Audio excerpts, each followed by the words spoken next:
हा जो रस्ता समोर दिसतो तुम्हाला तो रस्ता पुढे उन्नवरे गाव आहे त्या गावाकडे गेला आणि मुख्य रस्ता जो दापोलीकडून येतो त्या रस्त्याकडे गेला। नमस्कार मित्रांनो, पुन्हा एकदा स्वागत एका नवीन व्हिडिओमध्ये।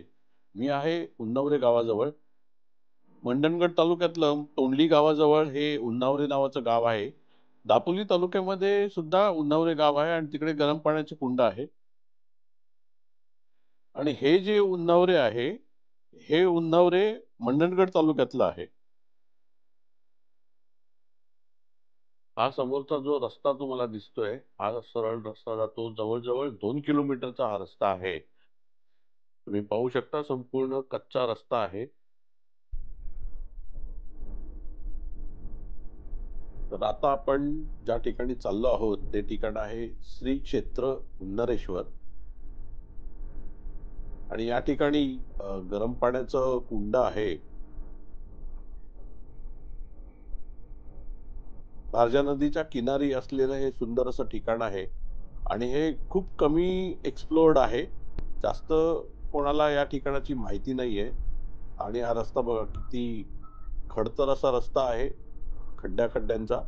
आणि एकदम नॅरो रस्ता आहे हा। एका वेळेला फक्त एकच गाडी, ती पण फोर व्हीलर तुमची लहान असेल तर ती जाऊ शकते, मोठी गाडी इकडे जाऊ शकत नाही।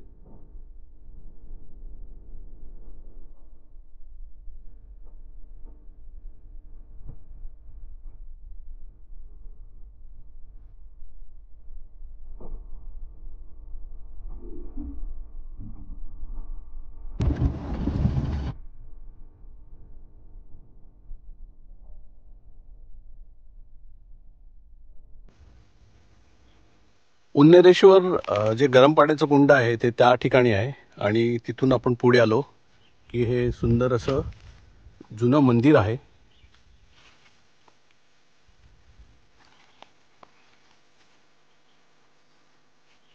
आणि असा काहीसा परिसर आहे मंदिराचा।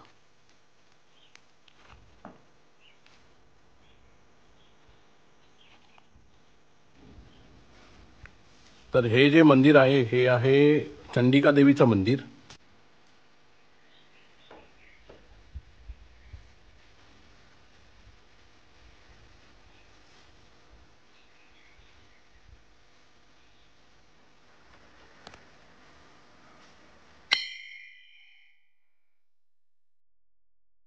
या मंदिराचा जीर्णोद्धार केला आहे 12/7/2011 रोजी आणि इथे देणगीदारांची नावं लिहिलेली आहेत।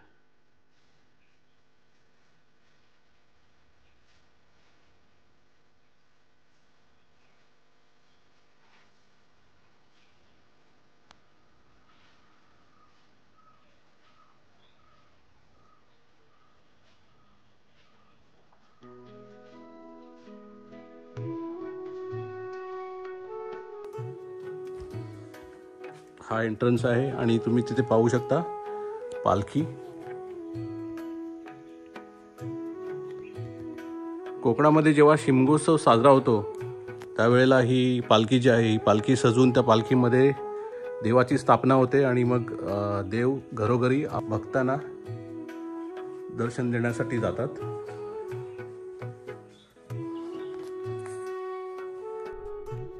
चंडिका देवीचं आपलं दर्शन घेऊन झालेलं आहे आणि आता आपण पुढे कुंडाकडे चाललेलो आहोत। आणि असा काहीसा रस्ता आहे, अगदी जवळच आहे।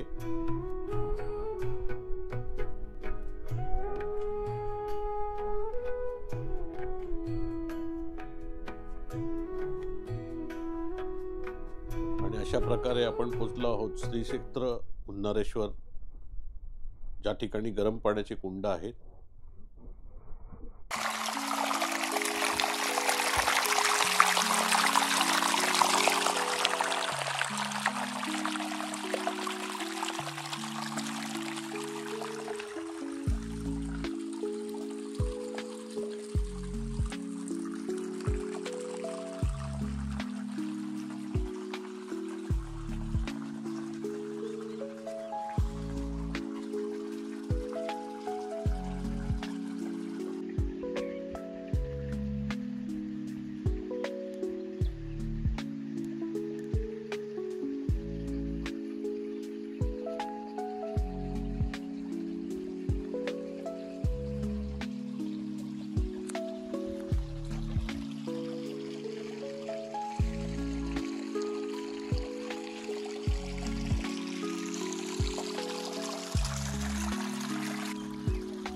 तुम्ही माझ्या मागे जे पाहताय ते आहे श्री क्षेत्र उन्हेरेश्वर आणि हा परिसर पाहता अतिशय दुःख होत आहे, कारण हे गरम पाण्याचं जे कुंड आहे, हे जे तुम्ही पाहताय हे गरम पाण्याचं कुंड, याच्यामध्ये आपण हात घातला तर चटका बसेल इतकं गरम पाणी आहे। आणि तुम्ही इथे पहा संपूर्ण हिरवं हिरवं दिसतंय आणि याच्यामध्ये शेवाळं जमलेलं आहे, याची कोणी निगा राखत नाही आहे। समोर ते रूम्स बनवलेले आहेत 2 कसले, ते कदाचित चेंजिंग रूम असू शकतात किंवा राहण्यासाठी असतात। त्याची अवस्था आता अगदी बिकट झालेली आहे। आणि हे छोटंसं इथे मंदिर आहे,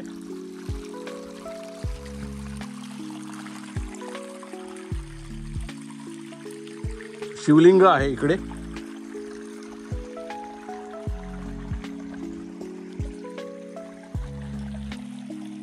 आजूबाजूचा परिसर बघा, तिकडे मस्त अशी सुंदर अशी नदी आहे आणि ही व्हॅली बघा, संपूर्ण अतिशय सुंदर परिसर आहे, पण याची निगा राखली जात नाही आहे। कोकणामध्ये अनेक अशी पर्यटन स्थळं आहेत ज्या स्थळांकडे संपूर्णपणे दुर्लक्ष झालेलं आहे आणि आत्ताच्या या घडीला कोणीही नाही आहे इकडे। इथे येणारा जो रस्ता आहे तो सुद्धा अतिशय अरुंद आहे, अगदी लहान गाडी असेल तरच तुम्ही या ठिकाणी गाडी घेऊन येऊ शकता, किंवा तुमचं जर बाईक वगैरे असेल, स्कूटर असेल तर ती घेऊन येऊ शकता। पण रस्ता बराचसा मध्ये मध्ये खराब आहे, त्यामुळे आणि बरेच खड्डे सुद्धा आहेत रस्त्याला, खडी आहे, त्यामुळे बाईक स्लिप होण्याचा सुद्धा धोका नाकारता येत नाही। तुमच्याकडे छोटी 4 व्हीलर असेल तर तुम्ही मात्र इथे येऊ शकता। अतिशय शांत आणि सुंदर असा परिसर आहे, परंतु दुर्लक्षित आहे पूर्णपणे। ते समोर त्या ठिकाणी उन्हेरेश्वर गरम पाण्याचं कुंड जे आहे ते तिकडे आहे आणि त्या गरम पाण्याच्या कुंडासमोरच ही एक छान अशी सुंदर अशी नदी वाहते। इथे थोडंसं पाणी अडवण्याचं काम केलेलं आहे, त्यामुळे पाण्याचा साठा बघा किती वाढलाय।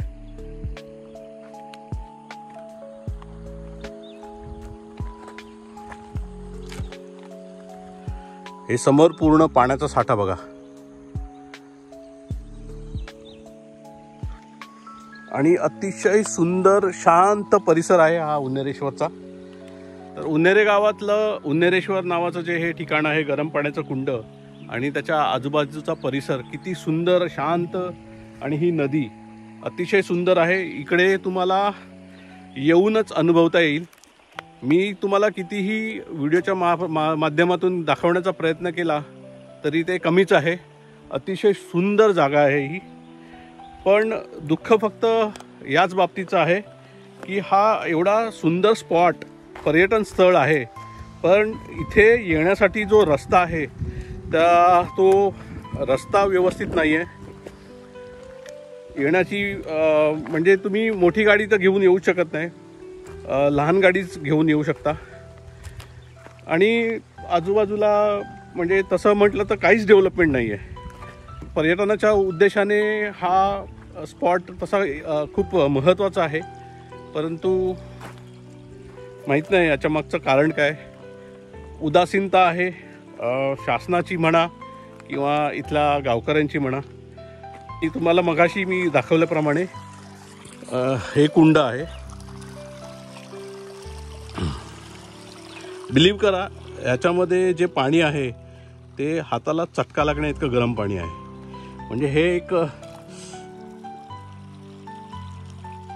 नॅचरल वॉटर आहे। हे कसं येतं, कुठून येतंय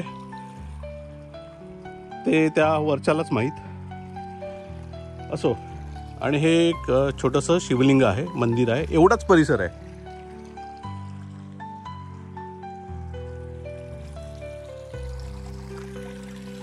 आणि इथून बघा हे पाणी सतत वाहत आहे, पण याची लेवल काय कमी होत नाहीये, हे कंटिन्युअस पाणी वाहत आहे। आणि तुम्हाला इथे बुडबुडे दिसत असतील कदाचित, ते पाणी खालून येत आहे। ते तुम्हाला थोडंसं झूम करून दाखवतो मी।